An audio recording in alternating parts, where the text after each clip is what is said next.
what I learned about humility and being childlike. In my last video, I shared how being childlike means having humility, trust, and openness, but not long after it, I was tested on the very thing, and I failed. And here's what happened and how I learned one of the most humbling lessons of my life. Are you ready for it?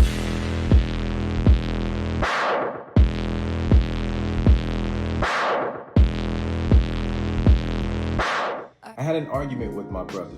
After he corrected me, I said something and then offered an apology, but he suggested saying I'm sorry instead. And he explained that the word apology has a deeper history, one rooted in justification rather than genuine repentance. But instead of me listening to him, I got defensive and I was like, man, I let my pride take over and I responded emotionally. And then later I reflected on that moment. If I had paused and just listened, I might have learned something meaningful about the language, humility, and how we connect with others instead of allowing my ego to put a wedge between us. And what struck me the most was realizing how often we resist correction, not because it's wrong, but because it challenges us. The word apology comes from a Greek word, apologia, meaning defense or justification. So over time, it shifted to meaning expressing regret. My brother's point was that saying I'm sorry directly takes responsibility without any sense of justification. And you know what? He was right. This ties into what Jesus said about becoming like little children. In Matthew 18:3, he said, unless you change and become like little children, you will never enter the kingdom of heaven. Now, what does that mean? Children are open, they're teachable, they're humble, and they don't hold pride the way that adults do. And I realized that I had failed in that moment. To be childlike, my pride blocked my ability to listen, and instead of being humble, I became defensive. But here's the thing, failing doesn't mean you're stuck. Failing is an opportunity to grow.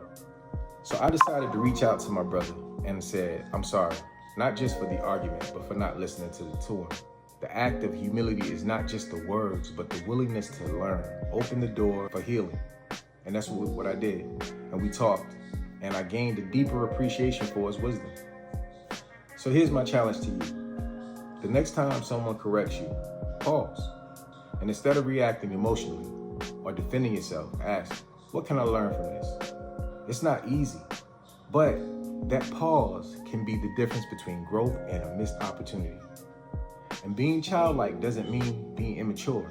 It means being humble enough to admit that you're wrong, or open enough to learn, and trusted enough to reconcile. If this resonates with you, I'd love to hear your story about your humility and reconciliation. So leave a comment or share this video with someone who might need encouragement. And let's keep growing together. Childlike, but never childish. Thank you for watching. Oh yeah, by the way, this video has been brought to you by Thrive Holistic Healing and Stinky Stopper. You guys have a wonderful day. Don't forget to leave a comment and share. You're keeping me up. You're keeping me up. You're keeping my up. You're keeping me up. You're keeping my Get it, get it, get it, get it, get it, get it. Sexy. Get it. You got to get it. Get it, get it. Get it. Get with it, get it, get it. Go, go, get it.